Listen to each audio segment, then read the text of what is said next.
Let's go ahead and do a reaction video, and this is by Coffeezilla. And if you haven't heard about the Squid Game coin, you can check this out. And the title is Squid Game, but it's a crypto scam. Let's check this out. Squid Game crypto just crashed, and I want to talk about it. $3 million scam, not the biggest rug pull of the year, but maybe my favorite for reasons we'll get into in a second.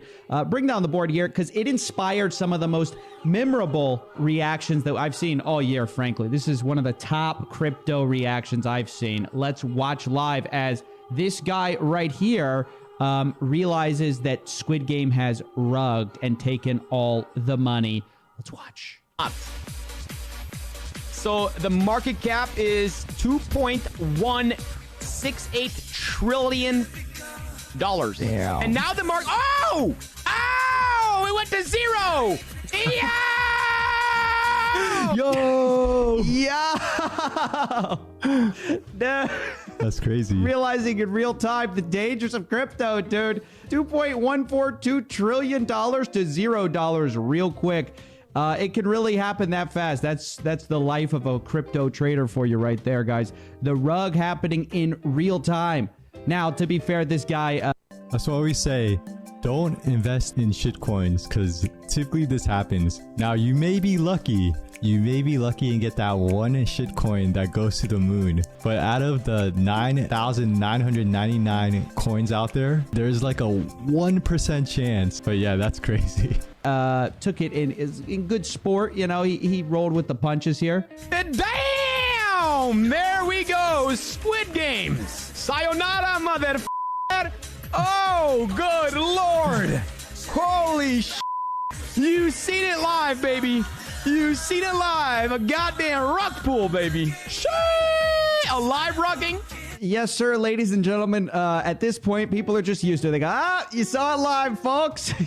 Yeah, at this point, hey, listen, the crypto community, they're not even fazed by it. But I want to talk about this real quick because I think it's interesting. I think there's half of the community who see the people who invested in this coin and they go, hey, you deserved it. You know, bulls make money, bears make money, pigs, you get slaughtered. Like, that's what you get. I want to say, though, for me personally, I blame people like this, headlines like this from the mainstream media, talking about Squid Game cryptocurrency and just blindly promoting it, saying it's up nearly 2,400% in the last 24 hours and driving it to the moon. That's who I think's actually at fault. Here's another such headline. Squid Game crypto is up more than 86,000% in a week. And they were basically just pushing these headlines nonstop about how great this coin is. And yes, I'll admit, they said that it was, you know, people couldn't withdraw their money. But all the way down here, look at this. Before jumping in on this meme crypto, though, know that CoinMarketCap has issued a warning that multiple users have not been able to sell the token. So it's not like they don't say it, right? They say it.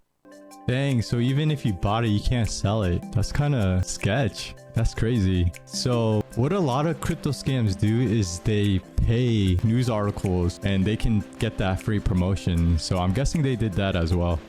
But after basically getting the clickbait headline of how much money people are making on this crypto coin. And they compare it to things like Shiba Inu. It put Shiba Inu's rapid rise this week to shame with an 86. So I guess people thought this was like the new Dogecoin, the new Shiba Inu coin. But like I mentioned, you have to be like really lucky because even Dogecoin, it took like forever to finally blow up.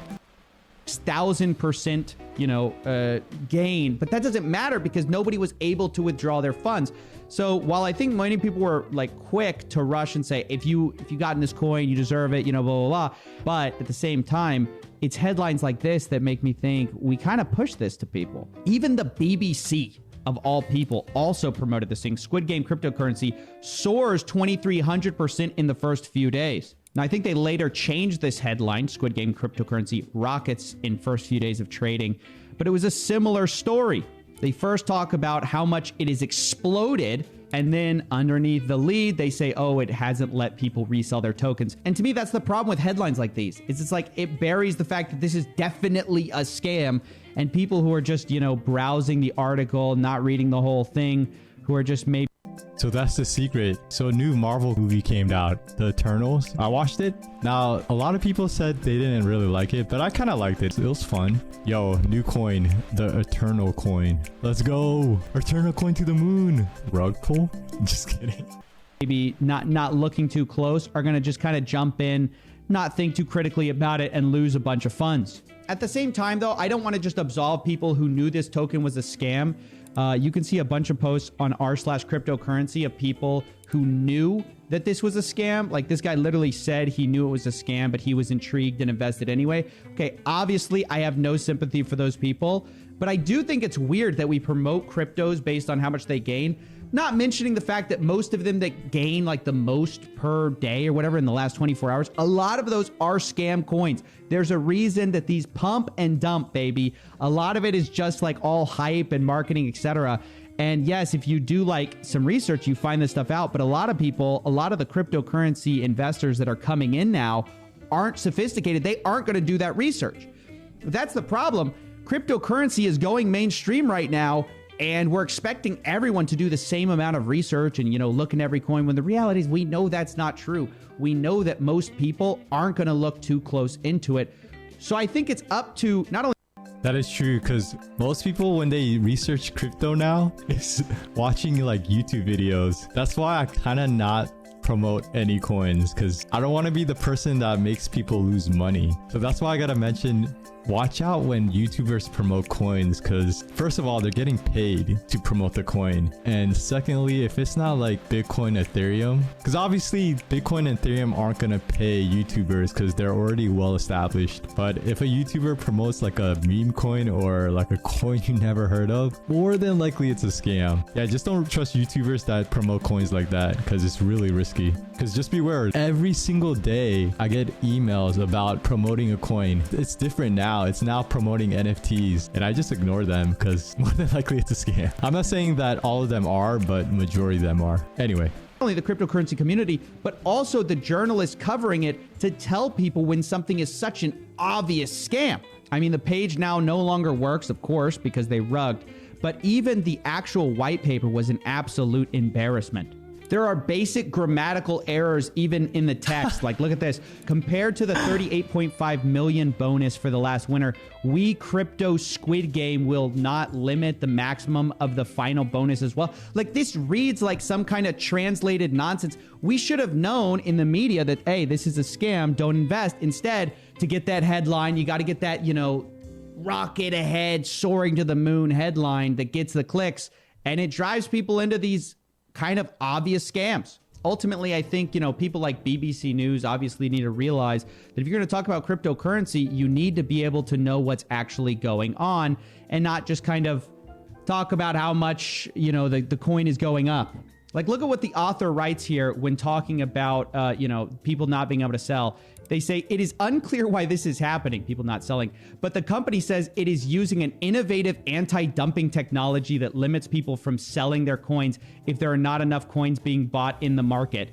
The company has not immediately responded to the BBC's request for clarification. So you read that and you think to yourself, oh, I mean, maybe it's an innovative anti-dumping technology, except no, it's just a scam. It's just jargon to make your scam last a little bit longer, and people are falling for it. And the BBC is not just calling it out for what it is, which is like, nah, this is a fraud. You shouldn't invest. Instead, they just like push this stuff, and then a few days later, of course, they're going to update it with another article about how it was a scam. Here it is right here, ladies and gentlemen. Collapses in apparent scam. Ridiculous, man. So yeah, I don't know what to say here. I mean, obviously, I'm not trying to absolve the people who dumped their money into a coin and they knew it was an outright fraud. Like, if you're going to play that game, you can't be mad when you lose your money. You knew it was a scam going in. You're trying to make money off other people. You're going to get scammed too. But for the journalists who are covering this, we've got to do better. I mean, because there are people coming into crypto. You can't expect each one of them to be, like savvy with this stuff. They're just learning about it for the first time. And we should be better than this, than to just lead people into these tokens by talking about how much they're growing. Oh, look at the market cap, dude. Look at the market cap. ultimately, it's obvious that the market cap means nothing if a $2 trillion coin in market cap can get wiped out overnight with $3 million. Because yes, ladies and gentlemen, I actually tracked down the amount of money these guys made, and it was only $3 million. What was supporting this whole token, this $2 trillion market cap, whatever, was ultimately $3 million. And it was stolen by the people who ran the company, or ran the token, excuse me. And they were anonymous, of course. They had a bunch of fake identities on there that no one could look up. Nobody could find these fake profiles like Devin Smith and stuff like this. But yeah, ultimately, you're never going to find these guys, unfortunately. They got BBC coverage for free. They got on CNBC. Everybody covered them without really calling them what they were, which is an outright scam, and the investors lived to pay the price. So yeah, I don't know. I thought that was interesting to point out to you guys. Let me know what you think in the comments below. I appreciate you. And yeah, we're just getting back to some good old-fashioned simple videos, baby. I know we've been doing some big investigations with some ordinary gamers. I'm going to take a little break, cover some basic news, have some fun with the channel. And yeah, so be sure to pump the stock. As always, ladies and gentlemen, thank you for watching. Let's go. I will be sure to let you guys know what's happening. We're going to have a good couple of months as we round out this year. Hope you had a good one. See ya. That was a good video. That was funny too. So like I mentioned, this was by Coffeezilla, and this is a Squid Game, but it's a crypto scam. So be careful. So recently I had like a family reunion, and even my friends, they kept asking me what crypto should I buy. And I'm always like, stick with the basics, stick with the fundamentals. Bitcoin, Ethereum, Litecoin, and ideally you'll be okay. Any other coin, just be careful.